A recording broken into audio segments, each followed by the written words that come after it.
Oi gente, tudo bem? Meu nome é Júlia e eu tô aqui pra gente continuar a nossa série de vídeos que a gente começou a falar de depressão, desamparo aprendido e tudo isso pra gente falar de como a gente vai fortalecer a tua confiança.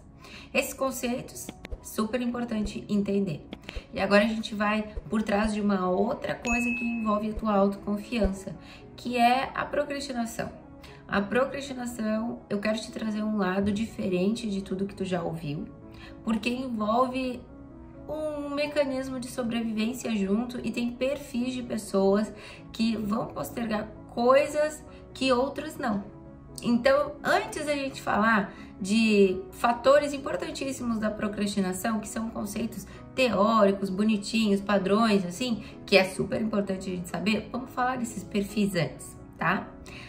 Já deixa o teu like nesse vídeo, já te inscreve no meu canal. Meu nome é Julia Von Wurp, eu sou psicóloga e estou aqui para te ajudar nessa série a gente desenvolver confiança. Eu quero te lembrar que é muito importante que a gente coloque sempre para consciência conceitos, viradas de chave, sempre que a gente tem que sempre estar aberto a entender coisas para que a nossa mente abra. E é como se fosse uma janela que abre e a gente consegue entrar dentro de um quarto, entrar dentro de um lugar, conseguir colocar sol dentro daquele lugar e trazer para a consciência esses conceitos. A gente às vezes pensa que não faz diferença, mas faz. É como se tivesse tipo assim, ó, putz, agora eu entendi. E aí a gente começa a promover mudança. Eu sempre digo que a tomada de consciência é super importante para a gente conseguir reagir. Então não leva esse vídeo como mais informações que eu vou adquirir, mas encara ele como um vídeo que pode me transformar, porque eu vou me entender e vou aprender como é que eu vou reagir frente à minha procrastinação. Vamos pensar que tem perfis de pessoas, como eu estava dizendo lá no início, né?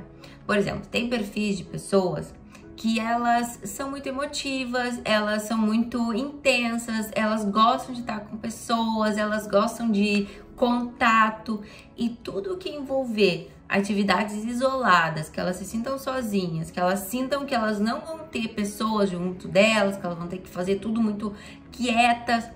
Isso vai fazer com que ela não tenha vontade de fazer aquelas atividades. Então ela vai ficar deixando para depois, ela pode até firmar um compromisso contigo, mas aquilo para ela vai ser difícil, vai ser algo que vai deixar ela tão mal que ela pode até começar a chorar em alguns momentos por achar que ela tá procrastinando, que ela tá te desapontando, mas na verdade tá mexendo com uma ferida dela muito interna. Uma ferida que ela não quer encontrar, que é o medo de ser abandonada. Uma pessoa muito intensa, uma pessoa muito comunicativa, ela tem isso dentro dela, tá? Aí a gente tem outro perfil, um perfil de pessoas mais rígidas. Elas gostam de fazer tudo perfeitinho, elas gostam de ter controle sobre tudo, elas gostam de ter todas as tarefas feitas com bastante vigor, com bastante harmonia. Elas gostam de ter um destaque.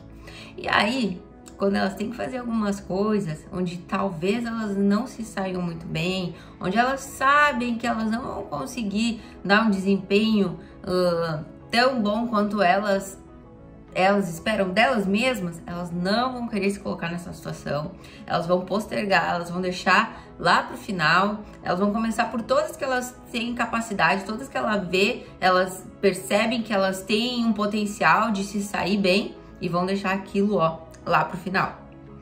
Por exemplo, tem outro perfil de pessoas que elas não gostam de se sentir mandadas, elas não gostam de se sentir manipuladas, de obedecer ordens, elas preferem entender o jogo, elas preferem até ter uma postura de poder, porque elas odeiam se sentir submissas.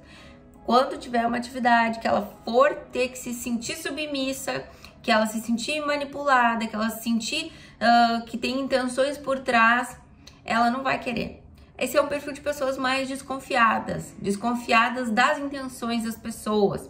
Elas carregam, assim, feridas emocionais que trazem manipulação desde criança. Elas viam um mundo, assim, em ganho e perda. Então, ela traz isso para outros âmbitos da vida. E aí, quando tem uma atividade onde ela acha que ela vai sentir de novo isso, ela vai deixar bem para depois. E, por exemplo, tem outro perfil, um perfil onde a pessoa é mais retraída, ela é mais introspectiva, ela tem um certo receio de passar vergonha, ela tem um receio de se expor, ela não gosta de se expor, ela vai deixar pro fim da lista tudo que ela tiver que se expor. Entende? Que tem coisas que são bem pessoais de ti, do teu perfil, que às vezes a gente entende como sou procrastinador por causa de alguma coisa, mas não é não é exatamente a tarefa, mas a tarefa envolve coisas minhas, ela ativa gatilhos meus que faz com que eu não queira fazer aquilo. Posso trazer outro ponto que é super importante? Tem gente que aceita coisas que nem quer. Tem gente que nem tá muito afim daquilo, ou ela acredita que a vida dela é em torno de algo que, na verdade, o coração dela não vibra por aquilo, sabe? As atividades que ela põe para ela fazer não tem nada a ver com as coisas que ela acredita, não tem... Ela vê aquilo, acha um saco. Então, é muito provável que ela procrastine, que ela não goste daquilo, que ela vá muito desmotivada a fazer. Então, se a gente pensar por esse lado, às vezes, muitas das coisas que a gente faz por obrigação, ou a gente às vezes pode cair numa armadilha da sociedade, numa armadilha familiar, de eu querer fazer alguma coisa, escolher uma profissão que não é muito o que eu quero, ou uma atividade que tá todo mundo fazendo, mas não é muito o meu perfil. E aí eu não vejo engajamento dentro de mim, eu não entendo aquilo como algo importante, sabe? Por exemplo, não entender como algo importante faz com que eu desmotive muito a minha vontade de fazer aquilo. Então, assim, é importante... Como é que a gente vai lidar com isso? É importante que tu não aceite coisas que pra ti não faz sentido. E se for o caso, fala com a pessoa que te solicitou aquilo, ou conversa contigo mesmo, mas tenta achar um meio termo para que tu não te exponha àquela situação e não te massacre psicologicamente, criando vários conceitos sobre ti mesmo, tá? Eu quis trazer esses pontos antes, sobre a procrastinação, antes da gente falar dos conceitos gerais, porque... quando a gente fala de conceitos gerais, eu tenho certeza que muitos pontos tu já vai ter visto em algum lugar. Mas quando a gente fala de psicologia, eu não posso deixar de te falar que tem tantas coisas que são só tuas, que tu precisa entender que faz parte da tua história, que fazem tanta diferença. A gente vai formando na nossa cabeça e nas nossas emoções várias memórias afetivas de acordo com coisas que nos aconteceram, crenças que a gente formou, e crenças, às vezes, na nossa cabeça a gente pensa que é frases que estão ali. São frases, mas na verdade são mensagens. Situações me passaram mensagens e eu formei essa crença. Vou dar um exemplo super simples, mas tu pode usar para histórias bem mais complexas, tá? Se tu vai num lugar e tu é assaltado ali, a mensagem que te passa é que aquele lugar é muito perigoso, que aquele lugar não dá pra ir, que aquele lugar não te passa segurança. Pode ser que outra pessoa não tenha passado por isso e ela não tenha a mínima crença de insegurança sobre aquele lugar.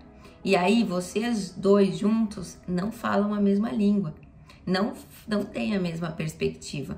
Por isso que tudo que a gente sente faz parte da nossa história, as crenças, os conceitos que a gente tem. Então, assim, dar voz para isso é muito importante. E pensar que a crença, a gente interpreta histórias. Eu interpretei que me aconteceu isso, e eu formei esse conceito, e aquilo é tão forte dentro de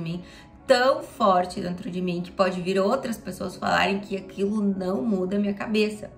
Pensa em várias histórias que tu acompanhou de outras pessoas, da tua família, sobre dinheiro, sobre relacionamento, tantas mensagens que tu foi introjetando. Então, permita-se se encontrar, permita-se conhecer, entender a tua história. E eu posso falar assim de coração, não aceita esses estigmas que tu mesmo te coloca. Sou procrastinador. Não, eu preciso entender o que tá acontecendo, tá? O meu nome é Júlia Von Furby, eu já peço de novo que tu deixa o teu like, te inscreve no meu canal, se quiser me manda um comentário, uma sugestão, e não esquece que esse vídeo faz parte de uma série de vídeos que a gente tá falando de autoconfiança. E para isso a gente precisa falar de alguns assuntos mais chatinhos, né? Que são coisas que atrapalham a nossa confiança, tá? Então tá, gente, um beijo e até!